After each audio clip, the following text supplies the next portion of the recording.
O segredo da vida. A arrogância. Bom, até o momento vimos nos outros vídeos o mecanismo que acaba formando em nós os defeitos e qualidades. Vimos também que a falta de amor próprio e, acima de tudo, a falta de autoanálise de nossos sentimentos nos levam a um precipício de sentimentos e ao sofrimento constante, tão comuns nessa atualidade. Passamos pelo efeito sombra, que é uma armadilha psicológica que todos temos, que por um lado nos prejudica, uma vez que acusamos e projetamos nos outros os nossos próprios defeitos por nós negados, mas que, sabiamente trabalhados, podemos utilizá-los ao nosso favor, sendo mais plenos em nosso existir e assim sofrendo menos. Por fim, vimos como esses diversos pensamentos se traduzem em nosso prejuízo, afetando nosso destino. A partir de agora, quero aproveitar e retornar um pouco e entrar um pouco mais em detalhes como alguns desses defeitos psicológicos são formados. Esta explicação é baseada no livro Escutando os Sentimentos, já mencionado anteriormente e que recomendo que leia, se tiver essa oportunidade. Então vamos lá. O princípio do bom orgulho, aquele que provê o autorreconhecimento por algo bom realizado, algo positivo, associado ao instinto de preservação que prevê a proteção e a defesa, foram colocados no homem para o bem, pois auxiliam no seu crescimento, desenvolvimento e realização, o impulso de progredir. Tais princípios são os fatores de motivação para a coragem, ousadia, encanto com os desafios. Graças a eles surgem os líderes, o idealismo e as grandes realizações inspiradas em visões ampliadas do futuro. Já o excesso de tudo isso, associado aos defeitos históricos da personalidade do ser, motivaram para que o orgulho sofresse uma mutação, transformando-se no orgulho ruim, que é a expansão da esfera do autorreconhecimento para o sentimento de importância superior perante os outros. Quando essa supremacia trouxe benefícios para o ser, a consequência foi a criação da paixão pelo gosto de ser o melhor. A paixão experimentada repetidamente virou um vício. O vício chegou ao desequilíbrio que gerou a arrogância. Portanto, o egoísmo é o sentimento básico de se ter tudo para si. O orgulho é o sentimento de superioridade pessoal e a arrogância é a expressão doentia e fascinadora desse traço moral. É a atitude íntima derivada desse alicerce de sensações nascidas no coração ocupado exclusivamente com o seu ego. O orgulho vos conduz a julgar-vos mais do que sois, a não suportardes uma comparação que vos possa rebaixar, a vos considerardes, ao contrário, tão acima dos vossos irmãos, quer em espírito, quer em posição social, quer mesmo em vantagens pessoais, que o menor paralelo vos irrita e aborrece. Como uma nota pessoal, eu diria que o orgulho, o egoísmo e a arrogância são as reações protetoras que criamos para não perdermos aquilo que a muito custo conseguimos com o tempo, não que sejam coisas boas. Pena que isso que conseguimos nada tem de valor para a nossa melhoria, ou seja, só estamos nos afundando mais no poço. Um dos efeitos mais inconfessáveis da arrogância em nossos relacionamentos é a nossa falta de habilidade para conviver com honestidade emocional perante o brilho dos êxitos alheios. Quem se compara com o outro cria a tormenta e não descobriu a sua singularidade, o seu valor pessoal. Não se ama e por isso mesmo necessita compulsivamente estabelecer disputas, incendiando-se de inveja e colecionando rótulos para si inspirados em inquestionáveis certezas pessoais. Outro traço predominante na personalidade arrogante é o de não conformar-se. Todavia, sob a ação dos reflexos da posse e do interesse pessoal que marcaram acentuadamente nossas reencarnações, esse traço atingiu o patamar de rebeldia e de obstinação enfermiças. Desta forma, a rebeldia tornou-se um condicionamento psicológico que dilata as ações da arrogância. Vamos dizer que a rebeldia é o anabolizante da arrogância. Mas não entenda a rebeldia pelo significado comum que o atribuímos e que se observa notadamente nas pessoas, ou seja, um traço facilmente distinguível. Não, a rebeldia, ela pode morar dentro de nós sem termos uma real percepção da mesma. Mas não se preocupe, espero que isso fique um pouco mais claro mais à frente. Sob as lentes da rebeldia, vamos avaliar as 4 atitudes que são os pilares para a arrogância. São elas: a rigidez, que é ilustrada pela atitude do eu controlo; a competição, que é ilustrada pelo eu sou o maior; a imprudência, pelo eu quero; e a prepotência, pelo eu posso. A rigidez é a raiz das condutas autoritárias e da teimosia que frequentemente desagam nos comportamentos de intolerância. Sob a ação da rebeldia, esse pilar da arrogância permite que haja o desrespeito ao livre-arbítrio alheio e alimenta constantemente o melindre por a vida não ser como ele gostaria ou queria que fosse. A competição não existe sem a comparação e o impulso de disputa.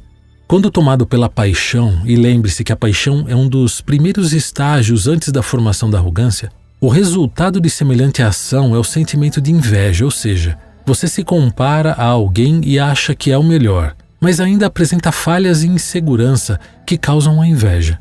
Por outro lado, na mira da rebeldia, ou seja, você já tem tido certo sucesso nas suas competições. Isso causa o menosprezo e a indiferença que tentam ofuscar o brilho de outrem. A competição é o alimento do sentimento de superioridade. A imprudência é marcada pela ousadia transgressora que não teme e nem respeita os limites. Você quer fazer algo sem nem pensar nas consequências. Quase sempre essa inquietude da alma alcança o perfeccionismo e a ansiedade que frequentemente desagam na necessidade de controle e domínio. Fazem parte dos modos rebeldes de ser do imprudente o desejo de hegemonia, de supremacia e o sentimento de poder. Por fim, a prepotência, que é um efeito natural da perspectiva que pode fazer crescer a megalomania e a presunção, ou seja, o prepotente em sua origem, certamente foi um ser perspicaz e que teve grande grau de acerto no que fez. Porém, sob o efeito da rebeldia, acabou criando a prepotência. A megalomania e a presunção juntos formam o piso da vaidade. A rebeldia, nesse passo, conduz a uma desmedida necessidade de fixar-se em certezas que adornam posturas de infabilidade. Resumindo, sentimentos menores de rigidez, competição, imprudência e prepotência, quando maximizados pela rebeldia, chegam respectivamente à intolerância, inveja, poder e vaidade. Há 2 tipos mais comuns de arrogância: a voltada para o passado e a voltada para o futuro. A voltada para o passado se dá quando há uma fixação em mágoas decorrentes da não aceitação de ocorrências que, na sua excessiva autovalorização, o arrogante acredita que não as merece. A voltada ao futuro, por outro lado, dá-se quando a criatura vive no mundo das ideias, acreditando ser mais capaz e valorosa do que realmente o é, e acha-se sempre mais preparado a realizar grandes missões. Tais deslocamentos da mente são formas de se fugir de algo difícil de aceitar no presente. Portanto, ambas são mecanismos de proteção, de fuga da realidade do presente. Agora, você se recorda que o hábito é formado pela repetição de uma ação, certo? Pois bem, a repetição deste ato de proteção ou de fuga da realidade cria em nós o hábito desta fuga e que, quando se prolongam demasiadamente, podem gerar enfermidades psíquicas. A depressão, por exemplo, é o resultado do sofrimento pela arrogância voltada ao passado e a psicose ou ansiedade em relação ao futuro. Interessante observar que uma das propriedades psicológicas doentias mais presentes na estrutura rebelde da arrogância é a incapacidade para percebê-la, pois temos o orgulho a nos defender com a criação de inúmeros mecanismos para aliviar as nossas falhas. Basta destacar que dificilmente aceitamos ser adjetivados de arrogantes. Parece até uma ofensa grave, não? Eu listo aqui outros efeitos dessa doença. São eles: perda do autodomínio ou autocontrole, apego a convicções pessoais, gosto por julgar e rotular a conduta alheia, necessidade de exercício do poder, rejeição a críticas ou questionamentos, negação de sentimentos, ter resposta para tudo, desprezo aos esforços alheios, impotência nas expressões corporais, personalismo, autossuficiência nas decisões, bloqueio na habilidade da empatia, incapacidade para a diversidade, turva o afeto, crença de que pode mais do que realmente é capaz, busca mais do que necessita, quer ir além de seus limites, exige mais do que consegue, sente que somos especiais pelo bem que fazemos, suposição de que temos a capacidade de dizer o que é errado para os outros, sentimento de direitos e qualidades superiores em função do tempo de doutrina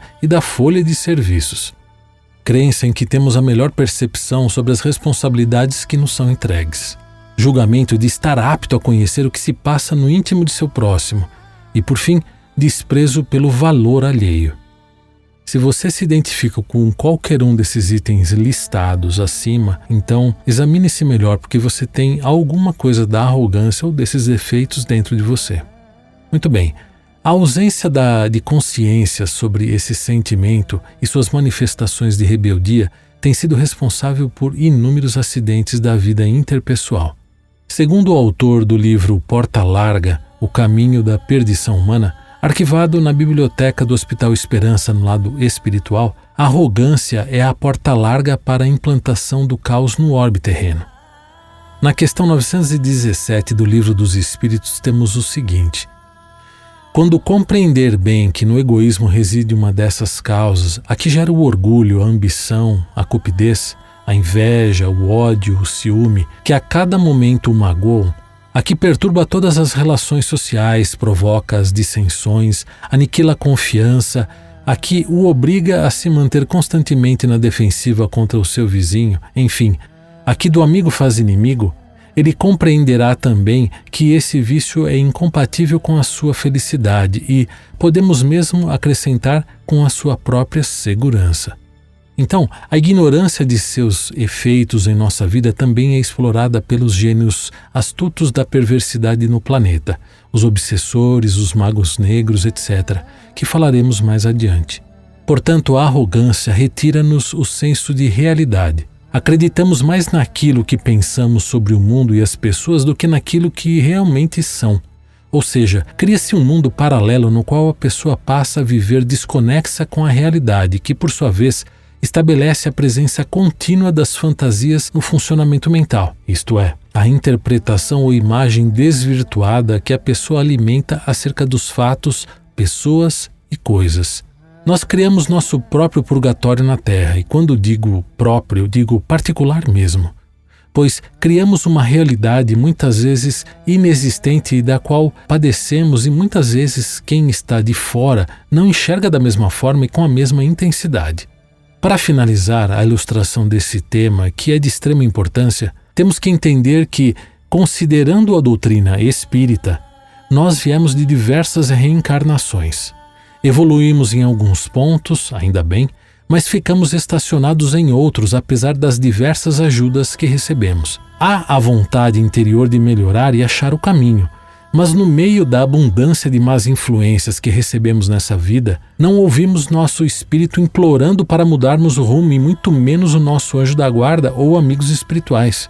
Agora, imaginem cada ser humano desse planeta, cada qual com as suas histórias particulares e com suas tendências para este ou aquele defeito, e cada qual tentando encontrar o seu caminho, e na tentativa de acertar, cometendo mais erros que acertos. Nossa, é difícil até de imaginar, não? Mas saiba que ainda assim não estamos sós, e Deus sempre nos provê ferramentas para encontrarmos o caminho de volta. Portanto, ter autoconsciência dessas características é uma das habilidades da inteligência emocional. Quando nos abrimos para legitimar a humildade em nossas vidas, adotamo-nos como somos, aceitamos nossas imperfeições, aprendemos a gostar de nós, eliminamos a ansiedade de competir para denegrir ou excluir. Quando nos amamos, a ânsia de progredir transforma-se em fornalha crepitante de entusiasmo, distanciando-nos da atitude patológica de prestígio ou reconhecimento.